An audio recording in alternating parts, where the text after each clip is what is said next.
just want to thank you for being patient and waiting with us. Some of the people did arrive, and so thank you so much for that. I'm Don Robinson, and I'm with the Thanksgiving Foundation. Also, my claim to fame is that I am the husband of the senior pastor of St. Paul United Methodist Church. So, yeah, some of you know what I'm talking about. Thank you for the amen, Pastor Harold. Appreciate that. Just a couple of housekeeping skills real quick. First of all, thank you for being here. Really, really appreciate it. And thank you for our sponsors, the Southwest Jewish Congress. Thank you so much. Interfaith Council, thank you so much. And Faith Fort Dallas, thank you so, so much. Now, I'm seeing people in here who are 30 and older, so the restrooms, if you go out and go back to your left, the men and restrooms are located in the same place. We do have water here, so there's a cooler with water. If you need something, I'm here for you, so just please ask me. If you parked in the main parking lot, the big parking lot, you do need to have a parking permit to go in your window. If you don't have one, the security guard will give one to you, so just go in and drop it in your car, and you'll be fine. We share this with another corporation, so you just have to have a parking permit. And so we're grateful for you being here today. Yes, oh, yes, if you can. Yes, no, you can wait. You can wait till after, because I know you're speaking soon. So, yeah, you can wait till after that. I'll be sure to let you know. So if you've not done it yet, if you're speaking, you can wait till after you speak and make that happen.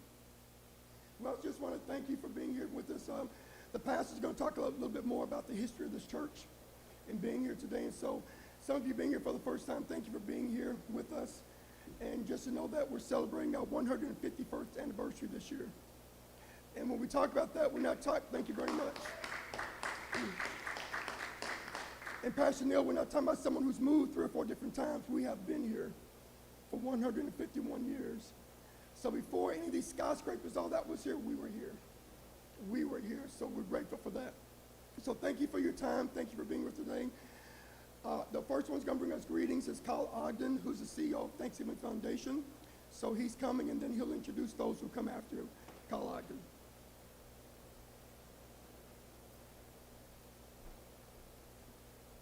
Thanks, Don, and thank you for being here. And it's my great pleasure to welcome you on behalf of the Thanksgiving Foundation and our great friends and co-event sponsors here, the Southwest Jewish Congress. So thank you for that.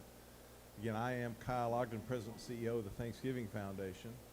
And I want to say a few words about who we are before we get started here. First of all, I joined Thanksgiving Foundation after a long business career. The Square's been around for a long time, and my job is to reintroduce the Thanksgiving Square to the people of Dallas. And the Square's been here for a long time. The foundation was formed in the spring of 1964. The project was completed in 1977. So this was all happening alongside of the other important projects of Dallas, part of the Goals of Dallas initiative with the DFW Airport and the Arts District and the new public library and the new City Hall. And the role of Thanksgiving Square was to inspire an enlightened and enriched culture for the city of Dallas. And unfortunately, that origin statement, if you will, has been lost on the current generation. So again, my job is to kind of reintroduce Thanksgiving Square to the people of Dallas. I feel empowered to do that by what I call 2 enabling realities. Those enabling realities, one is abundance. We live in a society of abundance. There is plenty to go around for all of us. You can improve your quality of life without threatening my quality of life. In fact, in a healthy society, when you improve your quality of life, my quality of life is improved. The second thing is agency. We act as if we are victims of culture, whether it's what we see on TV or what we see on social media, but actually we're the architects of culture. And we create culture, and so with a concerted effort, we can bend culture towards what we want to see in the environment and the culture that we'd like to have. Now, obviously, one of the things that Thanksgiving Square does is we celebrate gratitude, and it's we certainly are pleased to be celebrating gratitude with our veterans today. They are so You are so very treasured by us and so very worthy of our admiration and appreciation. So thank you so very much for all of you here. What I'd like to do now is bring Susan Myers up, and Susan is the Executive Director of the Southwest Jewish Congress. So, Susan. Thank you so much, everyone, for being here. I am so grateful to be in America and that I'm an American. I'm grateful for our veterans. I started counting in my family how many people have been veterans, and I was quite amazed when I got over both hands. I got past both hands. So some of you may be wondering why I'm wearing a flag. And I wear this in honor of my birthday, which is Flag Day, which a lot of people may not know. And so it was a gift on Flag Day, and that's why I wear it. Southwest Jewish Congress is a 15-year-old organization.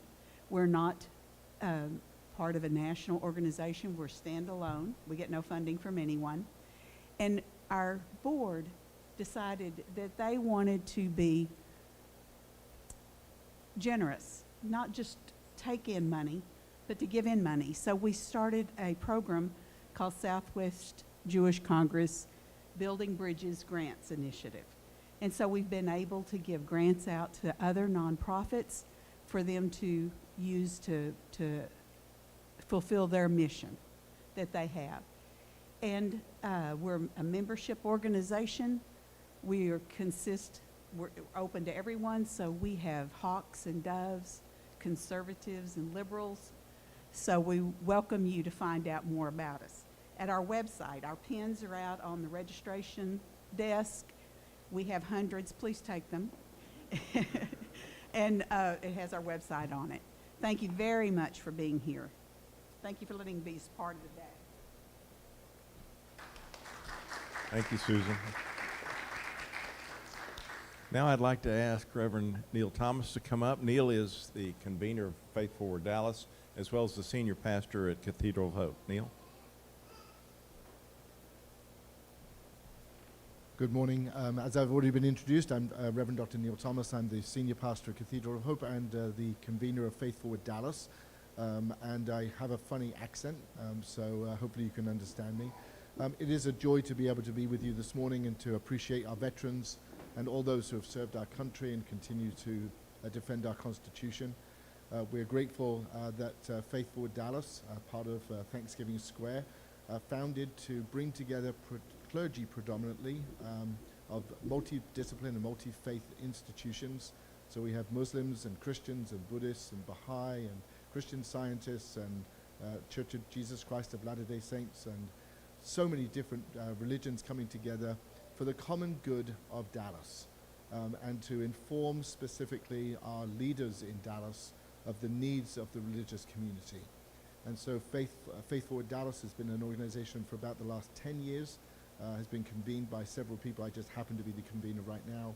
And we are grateful for the ways in which we build a stronger Dallas together, using our faith as a method and as a tool to bring gratitude and goodness to all. And so that feels good to be here this morning and to celebrate and affirm and thank our veterans for all that they do. So thank you for being here this morning.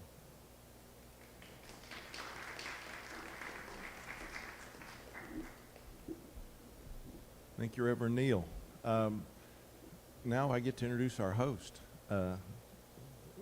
Dr. Lucretia Fossen is the senior pastor here at St. Luke's United Methodist Church. And so please come tell us about your church and welcome us. Thank you.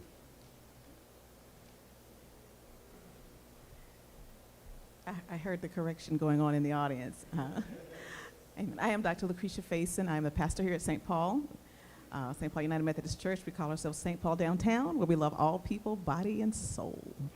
And so we welcome you. Thank you so much for being here. It's our privilege and honor to host this event and to express our own appreciation for the service that you've offered to our country. I have two of my 7 uncles that served in Vietnam, and I remember as a child the excitement and joy when they came home. And so thank you for what you have done and what you represent to all of us, the freedom that we have. It is a blessing to do this today. I was asked to share with you just a little bit of information about St. Paul. St. Paul, the actual founding date, if you Google the information, it may give you a couple of different dates. So they say oral tradition has it that the church started around 1873 in a brush arbor by emancipated men and women who were committed to creating a space dedicated to worship in the African American tradition. It was once a part of what was known in Dallas as Freedman's Town. It was one of the few spaces that blacks were allowed to gather and to operate without fear. And so this church was built here 151 years ago. Now, this is not the original structure. The original structure burned in the early 1900s, and so it was rebuilt, still in the same space. And that rebuilding took a period of 20 years where members of the congregation held fundraisers, brought bricks from their individual projects, and over 20 years rebuilt this place literally brick by brick. And so you'll notice the bricks are different colors. There's a beautiful mosaic that tells the story of this church. And that's why you'll see some exposed brick that's left out in the hallway and downstairs and upstairs. And it's sometimes when I'm coming in on Sundays, I'll touch that brick. It reminds me of the journey of this church and our history here and how proud we are to be here and of the resilience of the people here.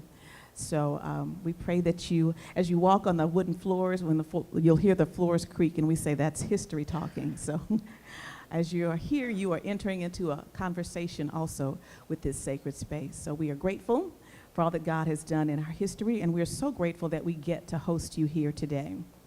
So now I get to introduce your moderator for this morning, and she is a dear friend of mine. Our nickname for each other is Battle Buddy, because we worked on our doctorates together at United Theological Seminary. We even sometimes share space together in our hotel rooms and have journeyed together, so have come to know and love and appreciate her. And I love introducing the Reverend Dr. Chaplain Major. She said, please say retired, because she is retired. Sharon Brown, she is just so many gifts, so many graces, such a powerful presence, and such a dear person. And so she's going to be leading our time together today. Will you welcome her?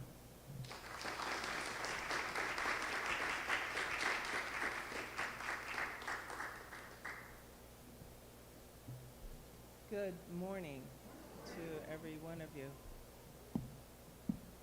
I am not as vertically challenged as others. I think yes. And I do have one of those, as you can, the blue does not do me justice, but this is an Army uniform, okay? Not Air Force. Because it was blue. This is the Army dress uniform. As a chaplain of the United States Army, retired, it would be inappropriate for me to begin to have conversation if we did not, in sacred space, offer a prayer. Y'all won't fault me for that, will you? Okay. Let us pray. Holy One, we thank you for this opportunity to be in your presence, to be gathered with our brothers and our sisters, to talk about what it means to be a veteran of this great country. You have been with so many of us in times of struggle, times of pain, times of sorrow. We have depended upon you when we had to ask those difficult questions, when the lives of others have ebbed away in our presence. And so, Father, for our heroes and our sheroes in our midst, we ask your presence, your love. I ask, God, that you would, by your hand and your love, heal the spaces where we hurt, the places where nightmares and daymares still stalk us. We ask that we would sense the presence of your hand in our lives. And may all our conversations today be leaning towards times of healing and restoration. We thank you for the sacred stories that we will hear today, because we know that we will be enlivened and uplifted by hearing them and experiencing them. Thank you for healing our hurts and hearing our prayers. It is in your holy name we pray. Amen. Okay. I think it would be appropriate for us to allow our guests to make it to the stage, because if not, there won't be a time for us to transition. And when they get to their spaces, we will start with conversations about who folks are. Oh, am I missing one? I'm short one?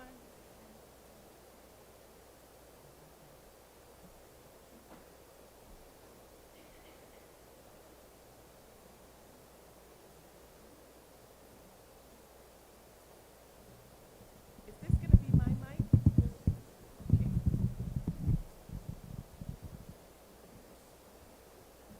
Over in the corner? Yes, sir. Thank you. Oh, we do it this way. Yeah. Not appropriate, right? So,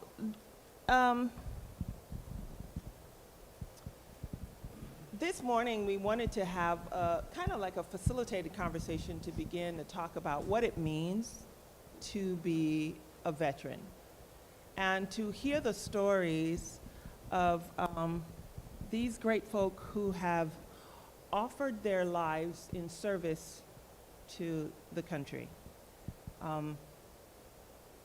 I will confess, let's start first. I will confess that I am the youngest person here on the stage. And because I am the youngest, and a little bit about me, I just retired 1 August of 2024. Oh, bless the high name of God. After 33 years, 3 months, and 26 days. That's what they put on my orders, so I'm going to go with that. And so I'm in my uniform because I was snookered, because I thought somebody else was going to wear their uniform. But the reality is, and I have to explain this because folks usually ask, why don't we wear the uniform? 3 months ago, I took this uniform off, and I've been eating a lot of Krispy Kreme donuts. And so part of my challenge is not to allow any of my buttons to come shooting across the room. The challenge also for these great folks who have also retired, one is to find their uniform and hopefully fit in the uniform. So many of us don't wear our uniform, not because we don't like y'all, but because we can't fit in the uniform. All right? Okay. Did I do well at helping y'all? Yeah, that's because they shrank. Good answer, good answer. I'm going to use that one next week because this is not going to work after this. So I'll start on, I'm still working out, so after 33 years, I'm still working out left and right. So just my left, your right, your left, all of our lefts.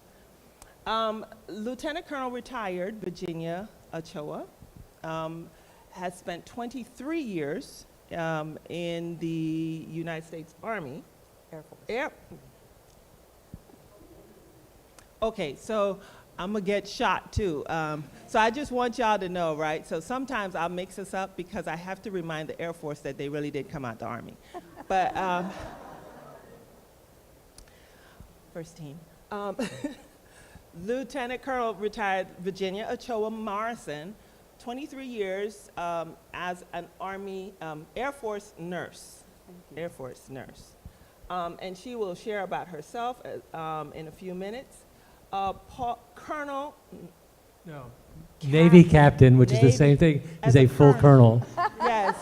In the service that brings all the beans, bombs, and bullets to the battlefield. And I get in trouble all the time because I dare not say captain, because a captain in the Army is those two little railroad things, a captain in the Air Force, Navy. in the Navy, is a big bird, right? And one time, so it's okay, we can be comfortable. One time I called down at Goodfellow Air Force Base, and they were used to having inter-service folks, and I tried to get a hotel room, and I said I was a captain, and they gave me the big room because they thought I was a Navy captain and not an Army captain. So an Army captain is a 03. A Navy captain is a 06. That's a lot more weight and a lot more money.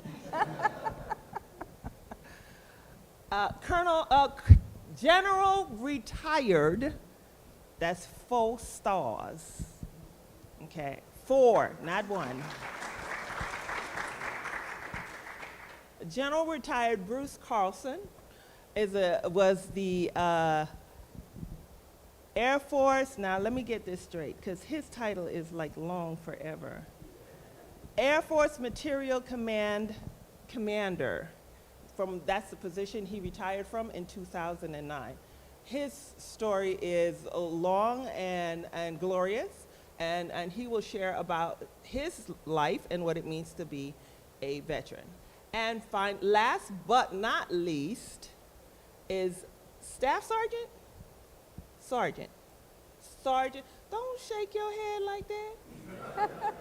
I was a sergeant once. Sergeant Paul Reed, Vietnam veteran, Mortarman, and he will also share his story with us. And we will start with General Carter.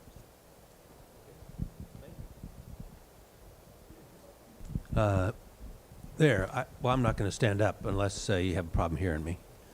The whole uniform deal is, I know it's easy to make light of it, but there's a tragic story behind mine, and I'm sure that this will bring some of you to tears. I have actually shrunk, and that's why I can't wear my uniform. Age does that, and 5 back operations have just accelerated it. And so I can fit into my uniform just fine, with the exception of the fact that your legs don't shrink and your head doesn't shrink. The only part that shrinks is about this much right here. So there's a lot more stuff to squeeze into that space. So my pants look really long, and my belt doesn't buckle. So it has nothing to do with what you were thinking about. It's all a shrinkage deal. Well, let me just share a couple of events that happened in my life that focused me on this idea of being a serviceman and what it means. When I was a young captain, Air Force captain, at 03, I was sent to, I guess I was a lieutenant when I went over there, to Thailand at the end of the Vietnam War. And I spent a year over there, and when we came home, well, we'd all gone over, you go over in your uniform, not your Class A uniform like Sharon has on, but your white, your Arcus, it was a blue shirt and navy or blue pants, and your black shoes, and you never wear them again until you come home. So over there for a year, and it's time to come home.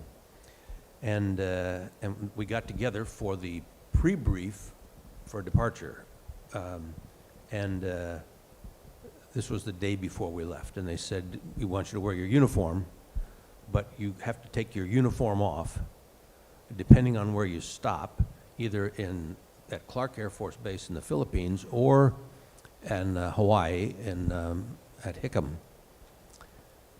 And of course, people were not, wondering why. Well, the reason is if you go into Los Angeles, San Francisco, Seattle, Denver, any one of those airports where you land, you're not going to be welcome if you have your uniform on. Society doesn't like you much anymore, or doesn't like you very much right now. And I remember thinking to myself, gee whiz, I just spent a year over here in a not very pleasant place, doing really unpleasant things because of my respect for my country and the feeling I have about it, and yet I can't wear my uniform anymore. So most of us reacted about the same, thought that was just odd. So now, fast forward, not quite 20 years, I was in an airport, I won't tell you where, but I was in an airport and had my uniform on. And I had one of those delays that is just long enough so that you have to find something to eat, but short enough that the airline won't pay for it. And you've all been on one of those, right? And you have to go eat in the airport, and what normally costs $4.99 at McDonald's or whatever costs $24.99 at an airport. But anyway, I had to eat. So I went in and I found a seat and sat down and had a sandwich, and when I went up to pay my bill, the cashier said, your meal's been taken care of. I said, what do you mean? She said, well, somebody paid for it. I said, I don't understand. And she said, well, you've got a uniform on, and somebody paid your bill. And my mind flashed back immediately to my return to the United States almost 20 years ago. What a change there's been in our country. What a remarkably good thing that is. I can't tell you what it does for the morale of young men and women who are coming home. Now, we don't have this issue like we did here 7 or 8, 10 years ago, but where plane loads of them would come home, and they would get off the airplane having traveled for probably 25 or 28 hours, and they have their what we used to call BDUs or ABUs, their battle dress on, and they get off the airplane, and all the way down the corridor, people are standing up and clapping and applauding. And I just can't tell you what that means. And here we, as I reflect on it, we live in a country that takes time every year. It didn't really start formally until about 1917. The holiday was declared, I think, in 1911, but in 1917 we began to observe this tradition of once a year we take a day and honor our veterans. And the beginning of that was, of course, the 11th day of the 11th month in the 11th hour, when the end of the Great War, that war that was to end all wars, was finally over.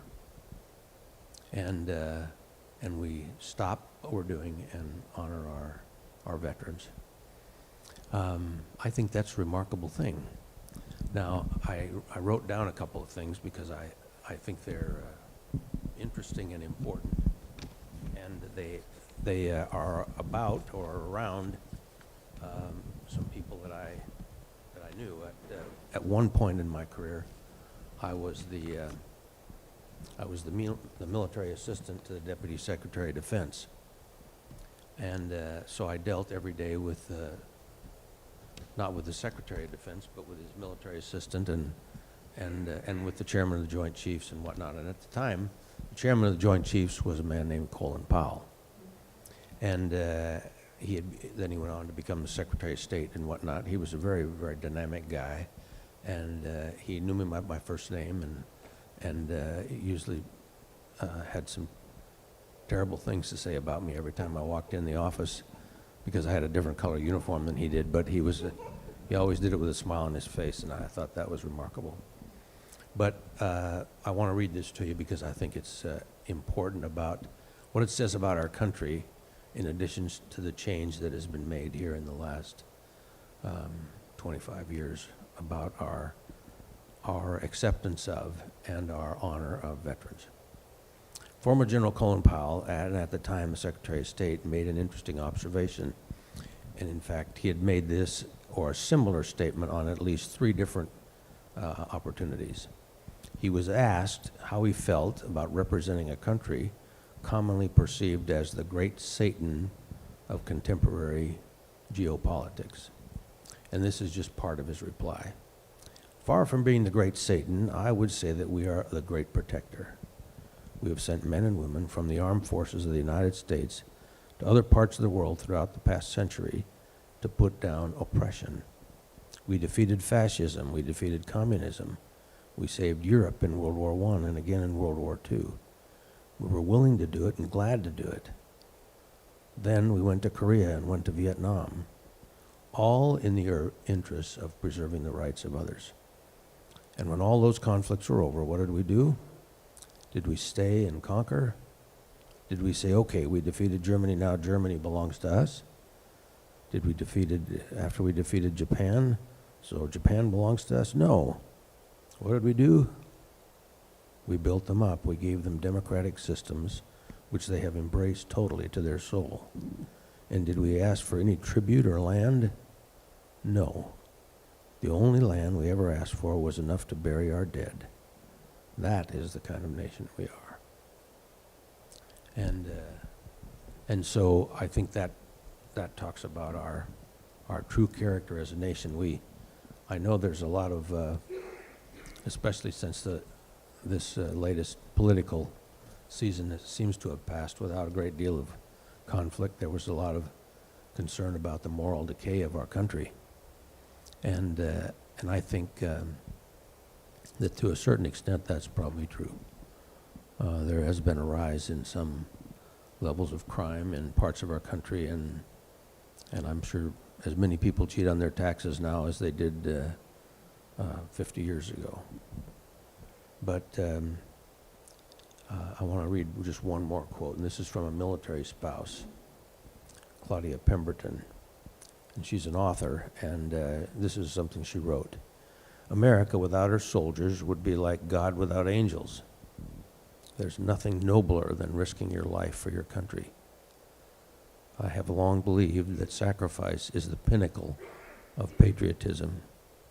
This nation will remain the land of the free only so long as it is the home of the brave.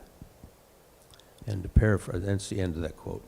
To paraphrase President Ronald Reagan, he once said, some people live an entire lifetime and wonder if they've ever made a difference in the world. But veterans don't have that problem. I just close by telling you that I never had any intention of going in the military, going in the Air Force to be a general. The only thing I wanted to do was not be an accountant and fly jets. And that's exactly what I got to do. And I loved every minute of my service, maybe with the exception of a few of the hours I spent commuting back and forth to the Pentagon. But I loved my service to my country. Every day was a joy. I knew that I was doing something for the good of mankind. And I appreciated that opportunity. Even when I came back from that space in Thailand, I still appreciated the opportunity to be of service. This is a place worth sacrificing for. This is a place worth giving for. This is a place worth dying for. I thank you for supporting veterans. And I hope over the next, today's the 7th, so you got 4 more days. I hope between now and the 11th you take some time to think about what veterans have done and are doing for our nation. And that you at least take the opportunity to thank one of them. I will tell you that if you do that, you'll feel a joy that will touch your heart. And you can be assured that you will touch the heart of a veteran. Thank you.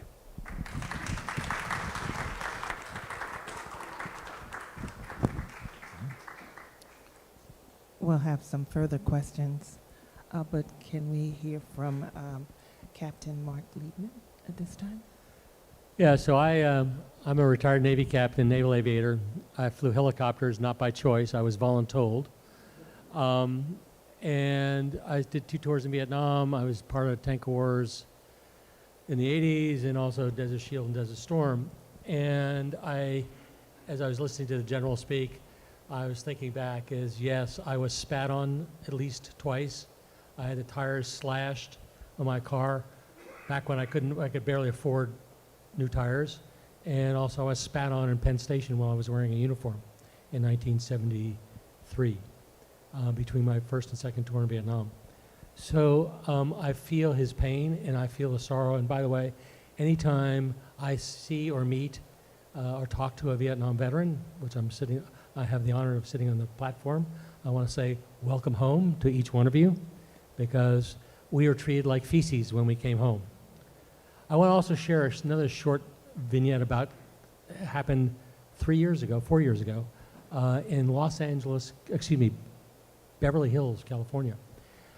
There's a fabulous auto museum called the Peterson Museum. I highly recommend going, visiting it, and spending whatever amount of money it takes to get in. But I had my 2 oldest grandchildren, or 2 oldest grandsons, with me, and the oldest, which by the way is now a Navy corpsman assigned to a Marine Recon platoon, and we were walking down the street going to a restaurant. I'm wearing a hat, baseball hat, that says Desert Shield Vietnam Veteran. And this woman, my age, walks up to me, never seen this woman before in my life, and she says, "Sir, I need to apologize."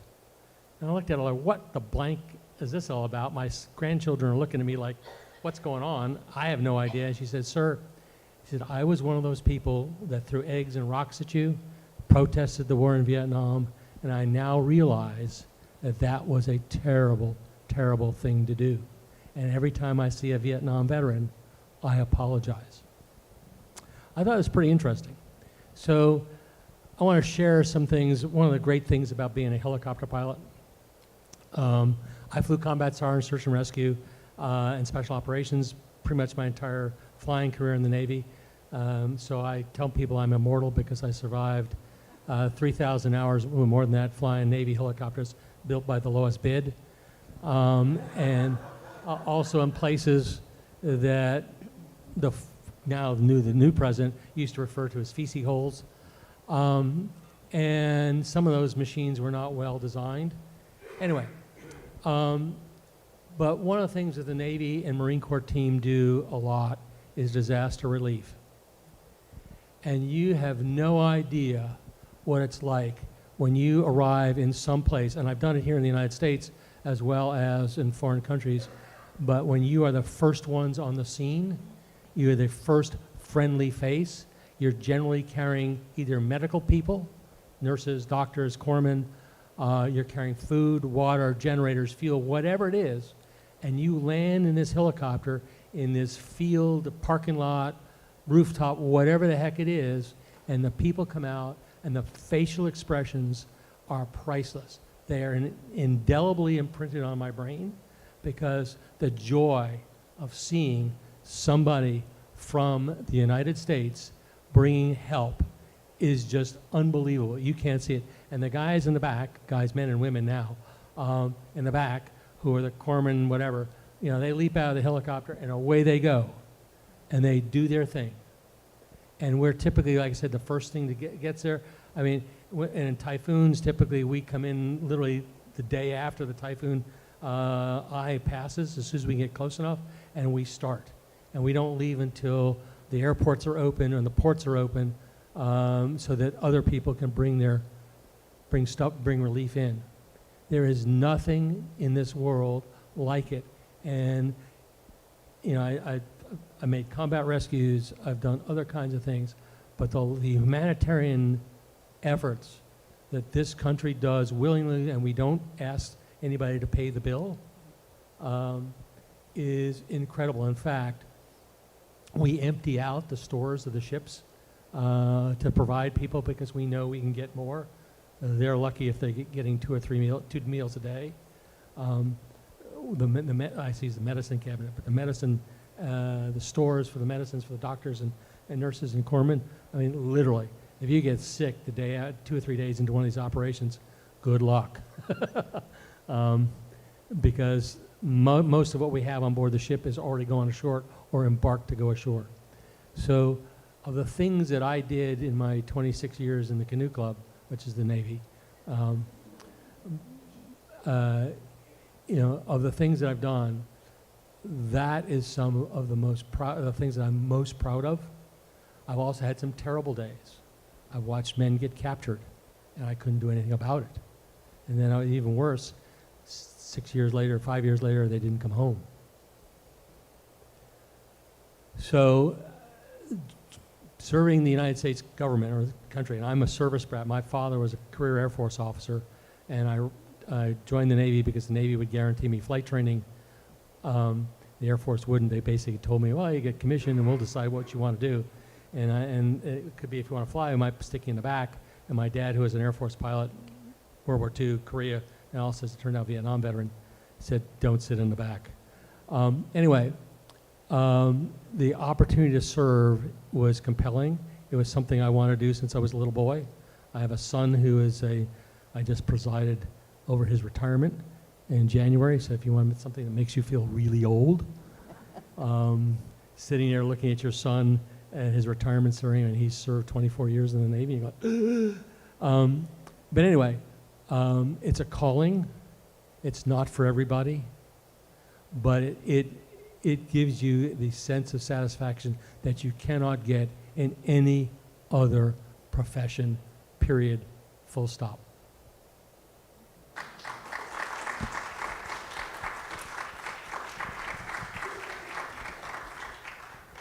Colonel Ochoa Morrison. Well, first I want to clarify, I was actually only on active duty for 2 years. Ma'am, come on now. And Stop I playing. spent Ma'am. the rest of my time on a reserve unit. That's fine. I was just about to say. But I joined the military, the Air Force, in 1971 and was sent to Homestead Air Force Base in Florida, and I was assigned to the OB floor. So most of my career, I rarely took care of troops. Once in a while I did. I was there for a year. Sometimes I worked with the babies, sometimes with the moms. Now, one thing was that a lot of the moms delivered without their husbands being there because they were out on temporary duty. And that was hard for them. And so we had to provide extra support for them as well.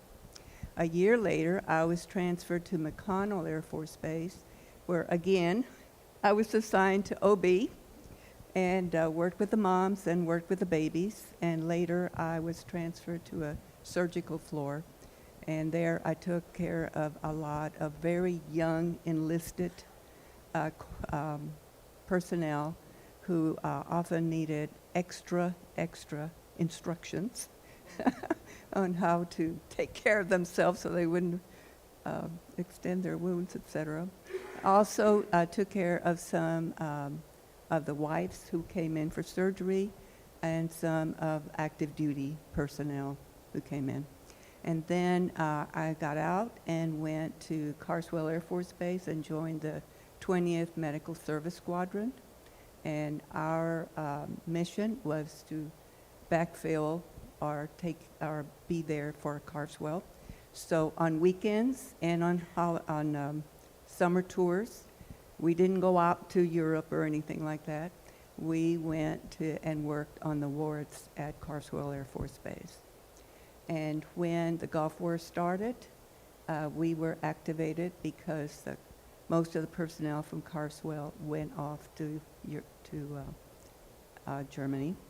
And so we were there really just a few weeks, and then they came back. And then I went back to my reserve unit and was the education coordinator, making sure that our nurses and our corpsmen were trained, because we still provided care to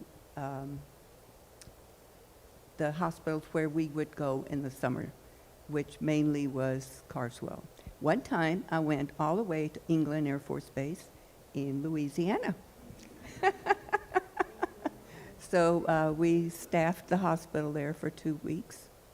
And I do want to say that nurses have served in the military for a long time. In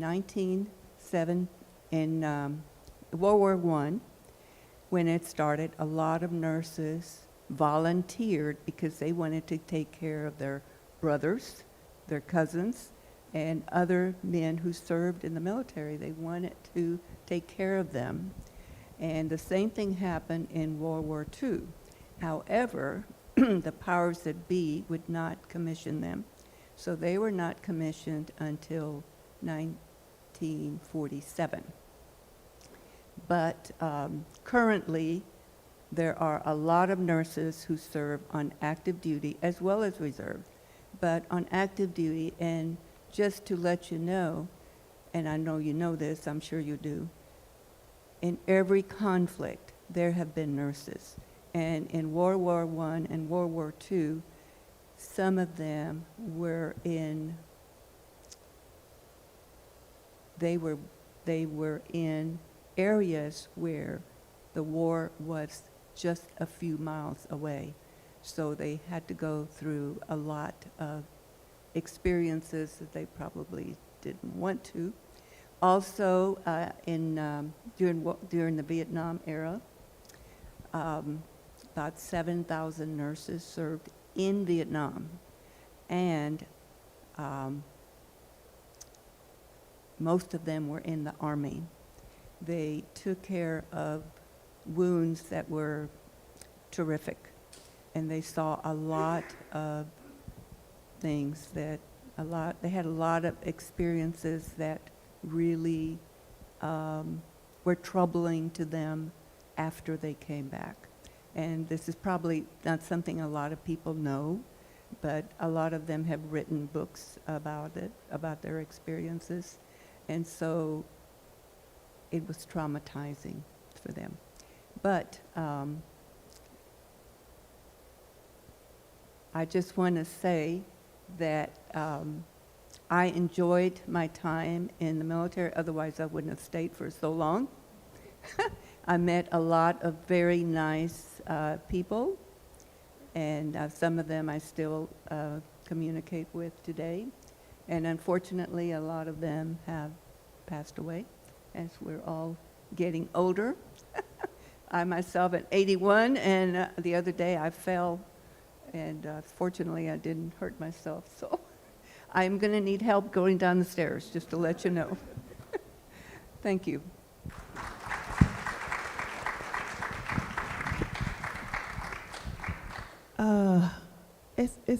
It's a bit unorthodox for me to break in before Paul speaks, but I think it's important for us, or at least if you don't know the statistics, only 5% of the nation serves. 5% of the nation serves. Out of that 5%, only 1% retires.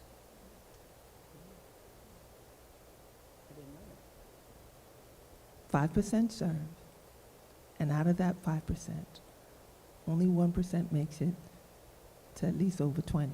Over 20 and above. 20 is the magic number. So I want to thank you all for enduring like a marathon to the end. I'll get to this a little later, but Colonel Ochoa makes it seem like what she has done or what she did in the military is insignificant. Reservists are what we call citizen soldiers. They are the folks who 1 week in a month, 2 weeks out of the year, put the uniform on and stand ready if there's anything that is needed to be done in their branch of service. So I say this because I used to be a reservist, and so I'm just gonna brag on my own stuff, because, you know, but sometimes I think reservists are better than active duty soldiers. They're shooting me darts from over there. No, I would See it agree already. with you because the reserve squadrons and the Air National Guard squadrons in the Army, Navy, and the Air Force have far more experienced aviators. We have gray hair. So I, Yeah. and by the way, let me finish. In the Navy today, if you are in the Naval Reserve, they tell you when as you transition from active duty to reserve, you will spend 1 year out of every 5 being recalled for active duty. That means you pick up and you leave and you go away for a year to a year and a half, sometimes 2 years. There are now laws that prevent the employer for taking retribution against you. They started in the Soldiers and Sailors Relief Act of 1930-something or other. And during Desert Storm, we had to deal with that for the first time.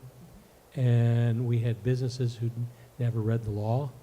And we had servicemen in every branch of service, because I had reservists working for me. Weren't getting paid. We're having banks and loan companies trying to foreclose on their homes and their cars. And it was a mess. And so you mentioned Colin Powell. My boss was at the time Rear Admiral Ron Zlatiper, ultimately became SINCPAC. But Ron was, or Zap as we call him, Admiral Zlatiper was at one time Colin Powell's EA. And he made a phone call when we were having all these problems, saying, look, the Bureau can't figure this out. This is a legal problem. Powell wound up calling to the Attorney General, and the Attorney General started making phone calls to some of these large financial services companies to explain the facts of the law.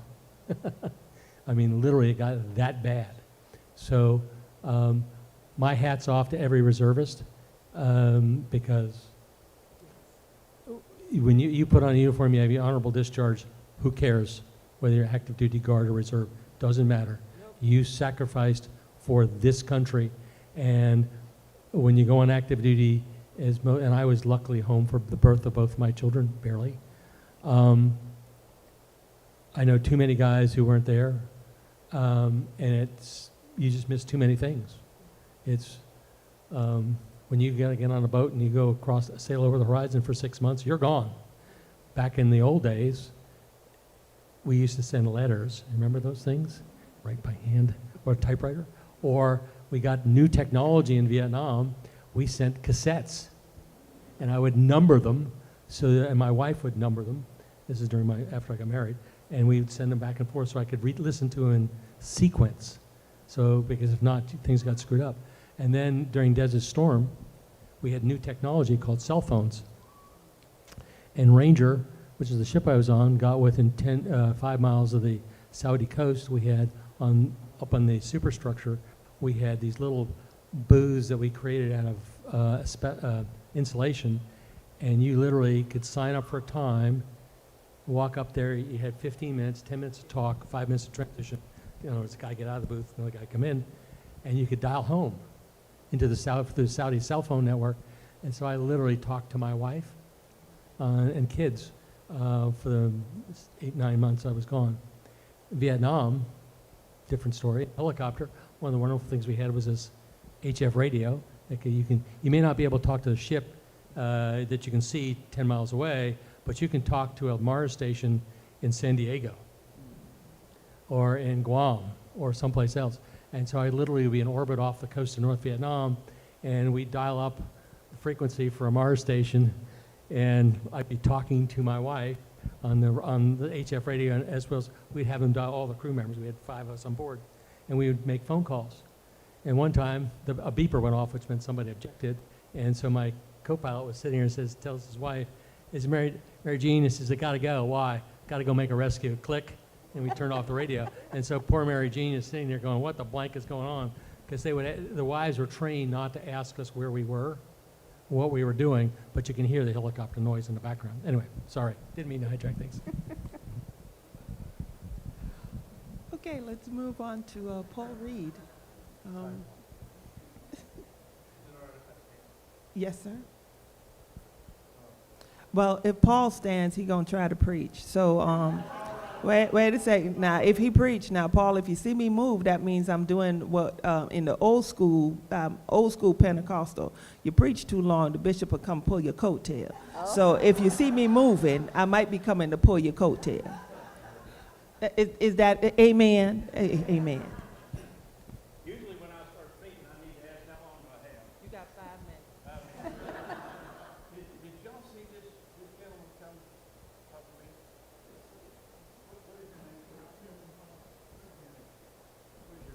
My name is Harold Stinson. I'm one of the assistant pastors here.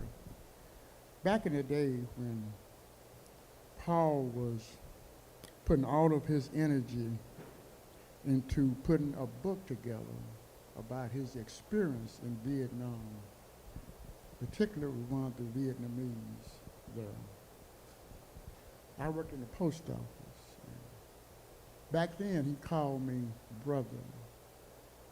And when I spoke to him just then, he still calls me brother.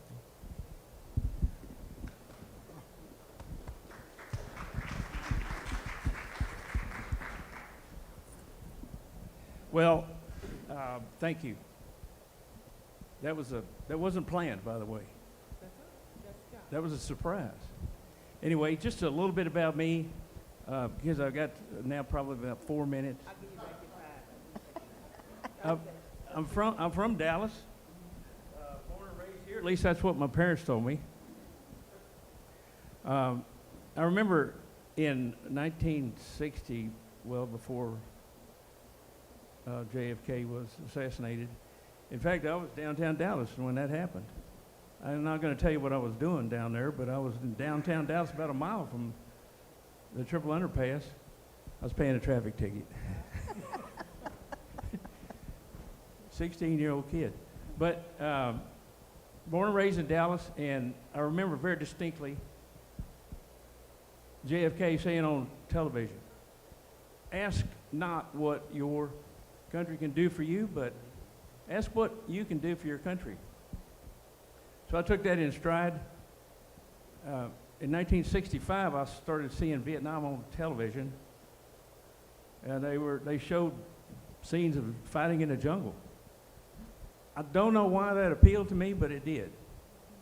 And I was 17 years old when I told my father I'm ready to quit high school and join the military. And he said, no, I want you to finish high school, at least get your degree. I finished high school and then signed my name on the dotted line. Went into the military, told him I wanted to be a paratrooper. I wanted to be well, I can't say that, not in public. But my next door neighbor had been a paratrooper and he served in Germany. But, okay, so I went into the military. I served with the 82nd Airborne Division at Fort Bragg, North Carolina, in the 504th Parachute Infantry Regiment, which was a very famous unit in D-Day. And those regulations that they had in the 82nd were just, to me, coming from Dallas, was really difficult. We actually had to shine our boots. You know, we had to shine our brass. And we had to have starch fatigues every day. And, you know, we couldn't have any whiskers on our face. If during Reveille, if they found whiskers on our face, they'd make us drop and do push-ups right there. So I thought nothing could be worse than the 82nd Airborne Division. And so one day I was walking past the first sergeant's office down in the barracks. We had a 3-story barracks at Fort Bragg, North Carolina. And I saw a Stars and Stripes article right on the bulletin board. It said 225 U.S. paratroopers dead. And about that time, my platoon sergeant, Sergeant Kovalenko, walked up, and I looked at him, and I said, Sarge, I got to go. He said, you got to go where? I said, over there. He said, no, wait a minute, son, do you understand they're dying over there? I said, right, Sarge, I understand they're dying. That's why I need to go. I need to go do my part. He said, what do you want to do? I said, I want to go. I want to volunteer to go to Vietnam. I'd volunteered for the U.S. Army as a Private E1, the bottom of the totem pole. You know? And I was still the bottom of the totem pole. Unlike these gentlemen up here, I can't hold a light to them. All these 20, 30, 40-year careers. Outstanding people. Outstanding. Thank you. My hat's off to you. I salute all of you. But I was a private E1, and I think by the time I went to Vietnam, I was an E4. But I volunteered for duty in Vietnam. They sent me as a replacement for one of those 225 guys that died. Put me right there in that spot looking for the stragglers that were left over from that battle. 800 wounded, 200, 300 dead. I just replacing some guy. And that was close to Laos. And I won't tell you, everybody, all the hardships that we went through, but out of a 1-year tour of duty, I spent 300 days in the jungle. And it wasn't 8 hours and hit a time clock and go back to the barracks. It was 24 hours a day. We had to sleep on the ground with the leeches sucking my blood every night. Mosquitoes, they sounded like airplanes flying over. We were on duty 24 hours a day, always with the prospect of somebody shooting us or trying to kill us. Of course, we're trying to do the same to them, but it rained every day. It rained every night. We dug holes every day and every night. Lived in those holes in the ground, slept on the ground. Some nights snakes fell on me out of the trees. And I thought, whoa, I sure did like the 82nd Airborne Division by now. I wanted to go back to North Carolina, but I never did see a flushing toilet the whole time I was in Vietnam. It was 45 days before I got my first bath, and that was in a river. I never had a hot shower. 8 out of cans, almost every day, 8 out of cans. Opening those cans with those little P-38s, you know. Well, I developed a lot of friends, and I'm not going to talk. I could go on and on and on, but I made a lot of friends over there. I lost several friends. I'm not going to tell you the hardships that we went through, but I do want to tell everyone here that you would literally been proud of your soldiers in Vietnam. You literally would have been proud. They answered the call. Some of them were drafted. Many of them were volunteers, but they answered the call. You would have been proud of them. They fought their little hearts out. They fought for this country. This country was, like the general said, it's worth dying for. Many of them had to die. Some of the people that I personally knew, I put them on the helicopters. Unfortunately, they didn't make it back to the base. But I had a really hard time in Vietnam, but I had some good times after coming home. And am I free to share that? In one particular battle that I was able to capture the personal belongings of a North Vietnamese officer. Those were our enemies at that time, North Vietnam. You know, most of them walked about 600 miles down the Ho Chi Minh Trail to fight us. And I went over there on an airplane. And I flew around in helicopters, making those combat helicopter assaults. But these guys walked. They walked 5 or 6. Talk about dedication. They walked down to fight us. We flew over there. We flew in choppers most of the time.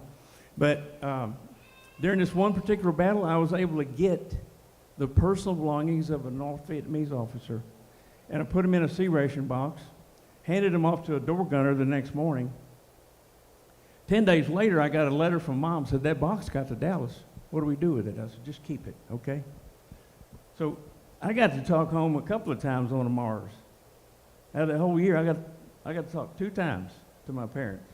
Unlike now, if you're in Iraq or Afghanistan, you know, you got cell phones. They can call home. They got TVs over there. They got nice barracks and everything, or had them anyway. But what are we going to do with that box? I said, just keep it for me. Now, if I talk too long, you just get up and... Okay. All right. I love you. So I wound up, I came home, everybody said, the war's over, put it behind you. I tried that. It just didn't work. The trauma that Virginia spoke about was too much. It's taken many of my fellow veteran buddies, they died with the trauma still in their head. I'm a little bit different there, but when I met this man, I was homeless. I'd worked almost 18 years driving a truck to Canada, so I could be by myself. Couldn't stand anybody telling me what to do. No longer, I wasn't going to stand in any lines, chow lines or anything like that. But after 18 years, I wound up homeless. I'll just tell you, my parents were my safety net. I was homeless when I met this man. And that's when I began writing a book. The book was about these artifacts that I'd gotten from this North Vietnamese soldier 20 years earlier. One of the things that he wrote in his book, and by the way, I thought I had taken his life. So, and I was happy about that at the time. Because when I came home, I was an angry person, very angry, spiteful, judgmental, you might say hateful. I had a lot of hate in my heart. Should I go on? I had a lot of hate in my heart. And when you're like that, let me just tell you, when you're like that, when a person is like that, doesn't have to be a soldier, it could be anybody, but when a person has that much hatred in your heart, you're going to make bad decisions, and you're going to make bad choices. And that's what happened to me. I had so much hatred in my heart, I made a lot of bad choices. And I was a property owner up until then. Those bad choices made me lose everything I had worked for. 18, 20 years, land, houses, cars. But I wound up homeless back in Dallas, and that's when I met him. But the VA, my mother said, well, can't the VA help you? I said, I don't know, Mama. So I went down to the VA, and they said, well, you got to start talking about it. I said, why do I want to talk about it? They said, because it will help you carry out some of your emotional trauma and pain. So I started talking about it. And over the dinner table, I'm talking about some stories from Vietnam to my parents. And my mother said, wait a minute. And she left the dinner table and she came back with that box that I'd sent home almost 2 decades earlier. And I said, where's that been all these years? She said, it's been up in the attic. And so I dug through there, and there was a little book in there that looked like a diary.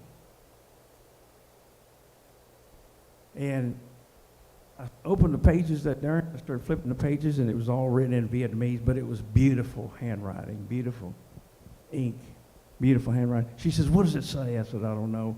She said, get it translated. Maybe it can help you. So I got it translated. And here's the crux of the story. I didn't care about this guy. I didn't care about any Vietnamese person. I hated the war. But I got an inside look at one of their citizens that was my opponent in Vietnam. He wrote poetry. He wrote love poetry about his wife, his family, his kids, his everything. He wrote love poetry.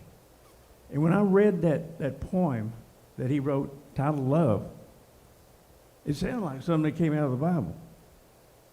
But somehow my eyes were opened when I read that enemy guy's love poem. And I could suddenly see the humanity of this person. And it was an amazing experience. Let me just tell you, because when they train infantry guys like I was for combat, they dehumanize the enemy. They teach you that they're not human. They teach you that they don't deserve to live. They teach you that they're different from you, so you'll pull the trigger. But this look in this view in this man's diary showed me a different POV, point of view. Showed me his humanity, and at that point, God changed my heart from hate to love. At that point, I was a different man. And I began seeing things, everything different. This guy had different shaped eyes than I did. He had different colored skin. He spoke a different language. He had different customs. He had different traditions. He was different in every way. He would live 12,000 miles from where I grew up. He was different in every way. But he and I had the same heart. And God showed me that heart. And I realized at that point that if I keep it's like I'm hating myself, because I was doing the same thing he was doing. I was fighting for my country. He was fighting for his. If I keep hating him, it's like hating myself, because I felt like momentarily he and I were in the same skin. And I felt like he was my brother at that point. And I realized this truth, that he and I were like one. We had one heart. Amazing. Amazing. So if I kept hating him, it's like hating myself. Well, what was the option I had? Y'all know it. Forgiveness. I screamed out, okay, I forgive him. And at that point, I felt forgiveness for myself. So I recommend forgiveness to anybody, not just soldiers. But that's what happened to me. And ever since then, I've been on a path of trying to help people see what I could see in other people. You know, differences separate us, oftentimes. But we are more alike than not. You know, if I can feel like I'm at one with an enemy guy that I fought on the battlefield and thought I killed, man, there's miracles that can happen. You know, it's like a miracle. So I was at peace with this guy who killed some of my friends, by the way. And that's why I hated him all those years. But I made plans to take all these documents to this guy's wife in Vietnam, in North Vietnam. And PBS got involved. They said, we want to take you over there if we can film it. I said, sure. So we went over there, and when I landed at Noi Bai Airport outside of Hanoi, the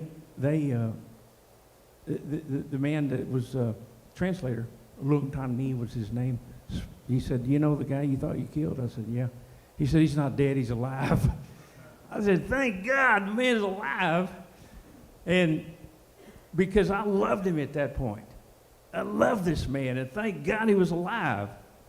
And so we went back to the battlefield, the original battlefield where we fought. We became the best friends. I've been back to see that guy 10 times. I loved him so much. And in fact, the healing, I think that's what we're here talking about, healing. The healing part of it was so healing, I began taking people over there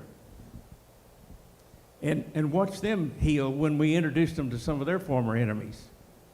And they loved it. They came home changed and different people. So in 2019, I founded a program to take veterans, Vietnam veterans, and then later OIF, OEF guys. They're not ready yet. But I took 10 people in this month, in 2019, to meet their former enemies. And it was a round table in Hanoi. It was a marvelous experience for most of them. And General Giap's, I know you don't know that history, but he was a famous general from North Vietnam. But let me just tell you the one thing, and then I'll sit down. One of the men we took over was an Air Force guy who had gotten shot down over North Vietnam in one of his missions. And we got a tour of the prison in Hanoi. It's called the Hoa Lo Prison, because it's on Hoa Lo Street. But most of us know it as the Hanoi Hilton. It's the Hoa Lo Prison. We were getting a tour in this prison, and this man found his picture still on the wall.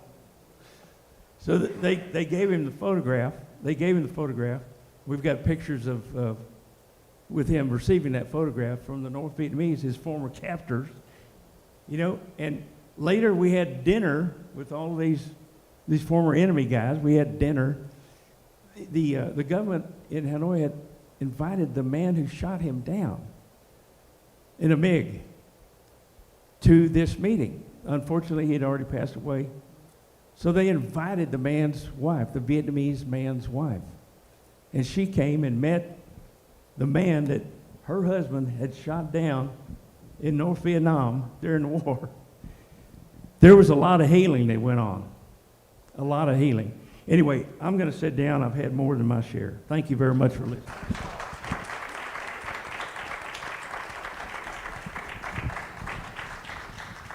I want to open it for any questions that anyone may have for the group or the panel. Any questions at this time? I know you've had a lot to take in. Yes, ma'am.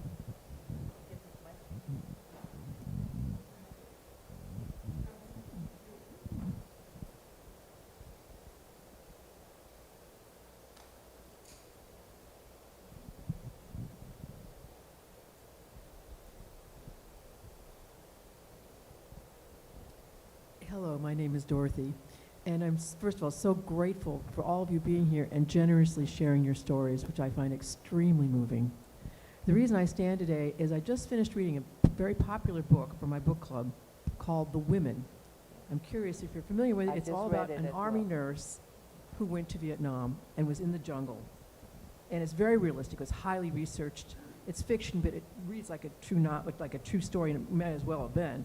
And I wondered if you've been familiar with that book and if you have any comments on it. If you know anything about it or if you've seen it. I read it a few months ago. I had read other books about World War II mainly, so it was very enlightening. And now I'm reading a book that she mentions in her book, Healing Wounds is the name of it. And it's about one of the nurses who went over there and came back. And I didn't realize this, but she is the one who was behind the statue of the 3 nurses in Washington, D.C. that I have seen many times, but I didn't know how it got there. I just started reading the book, but she says in her foreword that she had to fight Congress to get it approved. And it is a wonderful statue. When I first saw it, I just had to take a second look. I couldn't believe it. Well, we just had our book I just meeting. stopped breathing when I saw it. We just had our book club meeting this very week about that novel. And the one thing we kept going back to was in the story, as the heroine came back from Vietnam, and of course faced all the things you'd already discussed, her biggest issue, she went to the VA, she had tremendous post-trauma, and she went to VA for help, and they said, well, there are no women in Vietnam. There were never any women. That's So you're right. not a- There you're were not no a women veteran. in Vietnam. Yeah, they kept denying her. They said, oh, there are no Vietnam veterans that are women. And of course, it And was yet so wrong. 7,000 nurses Exactly. were there. So it took a long time to catch up with that. And they also said, not when I looked it up a couple of nights ago, there were also, I don't know if any of you have heard of the Donut Girls in World War II. Yep. I didn't know anything about it until I read about it not too long ago. But it was a version of them over there. Plus, there were also Red Cross nurses and other volunteers associated with the Red Cross who were also over there that I didn't know about. So there were women in Vietnam.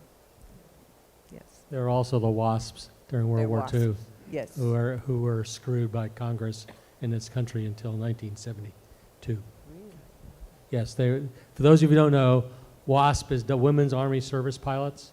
Yes. Starting in 1940, the United States Army began to recruit women who had pilot's licenses initially, and then they trained them, and these women essentially ferried airplanes of all flavors, fighters, bombers, transports, all over the world.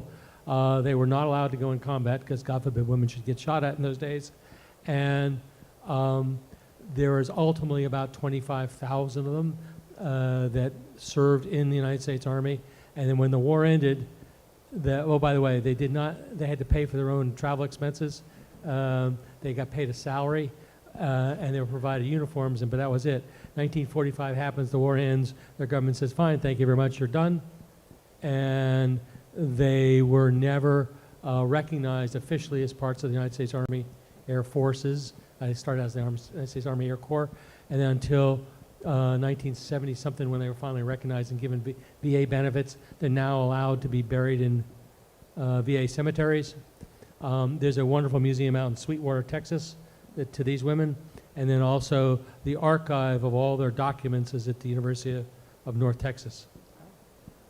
It's a very, very interesting story, and these women did marvelous things. By the way, also during World War II, women nurses were POWs. There were a bunch of Army nurses and Navy nurses captured in the Philippines, and they survived. Most of them survived the war. They were not treated well by the Japanese. I'll just leave it at that. And by the way, well, hold a second. And then during Desert Shield, Desert Storm, we had one nurse that was captured. And what? I did not know about that one. Yes. Does everybody know her story? Okay. So she was riding the back end of an Air Force HH-53 Echo that was on its way to make a rescue. It had an accident. I'll just leave that. There's some people say it was shot down. Some people say they flew it into the ground. Some people say it had a mechanical failure. Whatever happened, the airplane crashed. She survived. She's captured. She's now a POW of the Iraqis. The Iraqis tortured any of their POWs. In her case, she was raped multiple times. She survived the war. I believe that she was given an Air Force Cross because she did some other things prior to at the rescue site to save the crew members and blah blah blah. Anyway, she survived the war, but she was I believe she was the only female POW of Desert Shield, Desert Storm. But there were one army. That's right. There's one Army enlisted guy woman that they rescued. I take that back. And she too was not treated well. Well, I know I speak for everyone here when I say thank you so much for your service. And thank you for being here. I remember now. I had forgotten momentarily. I met her.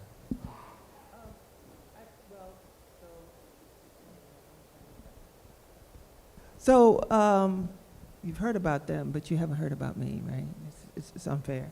So I am Army chaplain. I was enlisted initially. I came in the Army at 19 as an enlisted soldier, and I only joined the Army, well, let me just start.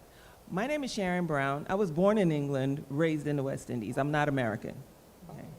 And we came to America in 1981. And when we came, a couple months from graduation, trying to figure out, navigate the systems, and my mother was like, well, what are you gonna do? You gotta make money. And I was like, oh Lord. And I went down to a recruiting office and asked the guy, hey, can I join the Army? And I wanted to be an accountant. So the recruiter said to me, well, you can be a supply sergeant. I said, oh, so what he said, well, you know, they count stuff. I didn't know. So I became a unit supply specialist in the United States Army, and my first job was as a unit armorer. I was responsible for the small arms of the weapon. That means I still know how to assemble and disassemble everything from a .45 all the way up to a .50 caliber machine gun. So did all of that, and I became a Christian in the Army because of a female drill sergeant who I just watched her life, and I was just impressed by the fact that she was actually able to be nice and like people while she had that hat on. And so fast forwarding all of that stuff, I decided to get off of active duty because I had 2 small children, married at the time, 2 small children, and ended up going to the reserves, still as a supply sergeant. still is a nice Christian. And then something strange happened, and I felt like God was saying, hey, I would like to, have a conversation with you, and I'd like to use you. And I was like, I don't think so, because where I'm from, women don't do this stuff. And ended up, as you can tell, I lost the argument. And I decided that I wanted to begin to follow God and follow the call of God on my life. Now, this is the Reader's Digest abridged version. So if you have time and a lot of coffee, I can tell you the dirty details. I started, life happened, got divorced, ended back up. I was living in Washington State, ended all the way back up in New York City, which is a totally different story. And trying to rebuild my life, I ended up at a Roman Catholic Ursuline undergraduate school.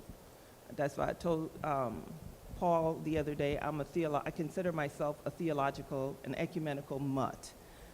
So I went to a Roman Catholic undergraduate school, United Methodist Seminary. I did time in a United Methodist church, I say it like that, right? Served in a Dutch Reformed church, hang out with Missouri Synod Lutherans. Because I live in New York, I know how to sit shiva and eat good bagels and a good bialy. But it was when I was completing my undergraduate studies that my professors kept saying to me, you need to go to seminary. And I was like, I'm not trying to go to seminary. I'm trying to rebuild my life in New York City and make some money. So, as we say in New York, what had happened was 9/11 happened. And on September 11th, I was standing at Ground Zero. I was working for the Mayor's Office of Operations at the time as an admin clerk, because life happens. And I was late for work because I was voting. And because I was voting, I was not in the place where I would normally be at 9:42, which was when the first plane or the second plane impacted the towers. And by the time I got to Ground Zero, it was just a mess. And I was standing, like most New Yorkers, on the side of the street, trying to armchair quarterback how they're gonna finish and fix everything. And I started to see stuff fly out the window. And if you've ever been in New York, when we do the tournament of, the Canyon of Heroes, people would throw paper out the windows all the time. I thought it was paper, and it wasn't paper, it was people. And people were jumping out of the buildings. And this singular thought came to mind, and these thoughts are usually what drive and impact my life. The thought was, I wonder how many of those people died not doing what God told them to do. And then I realized that me and the boss were having a conversation. He was saying, do one thing, and I was like, I'm not doing that. And I was like, okay, fine. I will do what you want to do. So I made a jailhouse confession. I will tell y'all, I'm in the church. May as well tell you. Jailhouse confession. I told the Lord, I'm going to do what you say. And as soon as I left, I was like, all right, so what's next? And I was not planning on doing what he said. And so the Lord fixed me. About 3 months later, they started retrenching everyone, and I lost my job. And he said, so what we finna do? I said, I guess I'm gonna do what you say. And I ended up in seminary at Drew University in Madison, New Jersey. And while I was in seminary, the dean also asked another question. And the question was, where do you belong? Which community hears your voice? And I realized, no disrespect, that the only people I knew how to talk to was Army people. Mm-hmm. Not Navy people, because I can't swim. Air Force people, I know y'all give me extra money for living in substandard building in the Army, but And so I shaved off my dreadlocks, And on my 41st birthday, I re-enlisted in the Army because I felt like I wanted to become a chaplain. 9 months later, we got the notification that my unit was being mobilized. My entire reserve unit, the 80th Division, was being mobilized to go to Iraq to train the Iraqi soldiers on supply systems and being able to resupply themselves. And so I ended up in Taji. And while I was there in Iraq, everyone from E1 to 06 affirmed the call of God on my life and said, you need to be a chaplain. Even the Iraqi soldiers affirmed the call because I was there as an enlisted soldier with a 9mm on my hand. I was not, well, okay, so you don't know, right? Army chaplains are chaplains are non-combatants. We are the only person on the battlefield who is not authorized to carry a weapon per the Geneva Convention. So the chaplain will not have a weapon. I trust God, or whichever God I believe in, and my assistant to have my back. In some churches, we talk about armor bearers. The chaplain is the only person who has a real armor bearer, and that is my assistant. And so my assistant, you know, I went, but that time I was enlisted and I had a weapon. And so I explained to the Iraqis what I was doing. And they were asking me, well, what do you do for a living? And I said, I work in the church. And the Iraqi said to me, oh, you're a woman, you work in the church? Are you a nun? And I said, no. And they talked again, they said, oh, you work in the church, you have children. You're a nun. I said, no. And then eventually I said, you know the imam? I said, yes. I said, you know how the imam stands and tell you what to do? Yes. I said, well, I'm like the imam. And they huddled around, and they were like, and they looked at me, and they huddled around. And then one of them said, it's America. Women can't do these things in America. And so after that, I became Madam Bibi, the holy woman. I let you know all of this because women only started serving as chaplains in the United States since 1973. We celebrated our 50th anniversary of women being able to serve as holy people or clergy folk in the military. First female chaplain was actually a woman by the name of Ella Hobart, who served with the 1st Wisconsin in the Civil War. But Secretary Stanton would not approve her commission because she was female. And so we have been in this struggle of attempting to find women to serve in sacred spaces. There are probably active duty, Army. We're about, 250,000, maybe 200, I don't know. But there are only about 65 to 70 women on active duty with a force that large. 65, 70. We can't get enough women to support us in this journey. So the female chaplains are about 4 to 5% of the chaplain corps, and the Army is 16% female. So there is a disparity. So if I'm looking for somebody who understands my trauma, understands the fact that as a woman, I'm having postpartum depression, or I may have issues in my life that I might feel more comfortable talking to a woman with, I might not find one. And so the uniform here is also for y'all to understand, the little girls to understand that you can do this too if you're interested. My best assignment, or at least most memorable assignment, and I'll ask all of you to tell me what yours was probably being on Japan during the earthquake and the tsunami.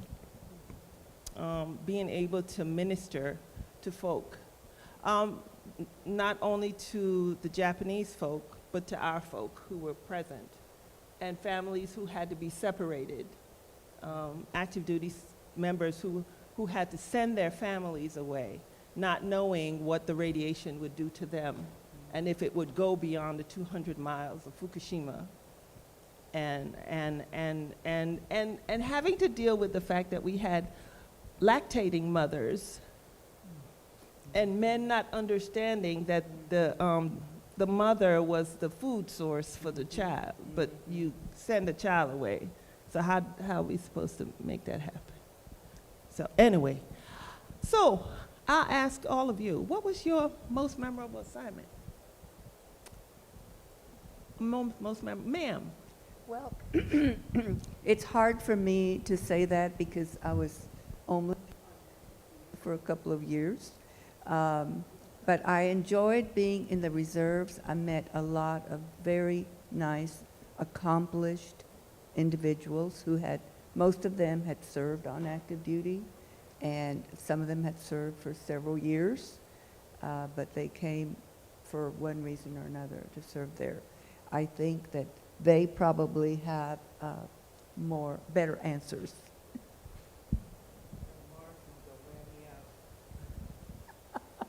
So tell me, while I have you here, tell me more about your mobilization. How long, you said that you guys were mobilized for a month. How much time did they give you, and how did you react to that? And I got a phone call at 10 o'clock in the morning when I was working at Methodist Hospital, and I had a bunch of classes and all that, because I also taught classes at work, and I had to make arrangements to either change them or whatever. I had somebody making slides for me, and I had to call him and tell him, don't make any slides right now. So, and I had to talk to my superiors and get going. How much time? How much time would you say you had from the phone call to be there? I had to be there the next day. Oh, okay. Yeah, it's typically 48 hours. And you did nothing, huh? Child bath. Ma'am. Sir, could you tell me your most memorable, besides the ones that you were talking about, the food distribution area? Yeah, so intellectually, probably the most challenging assignment I had was during Desert Storm. I was, the Navy's term was Zulu Lima. I had Operation Command and Control of the helicopters, all the helicopters in the Arabian Gulf, which is the Persian Gulf if you live in Iran. And they came from 14 different nations. We probably had 17 or 18 different sets of rules of engagement. That's a whole nother conversation. And so what that drove me to doing was having to task detachments of foreign helicopters based on our ROE, rules of engagement, as opposed to what the mission and the mission requirements. So that was problem one. Problem two is I had to deal with, because I had the mission sets that we were flying, which is everything from search and rescue to logistics to law enforcement to Lord only knows what. So, and then plus the fact I was flying. And I averaged about 2 to 3 hours of sleep a day for about 70, 80 days.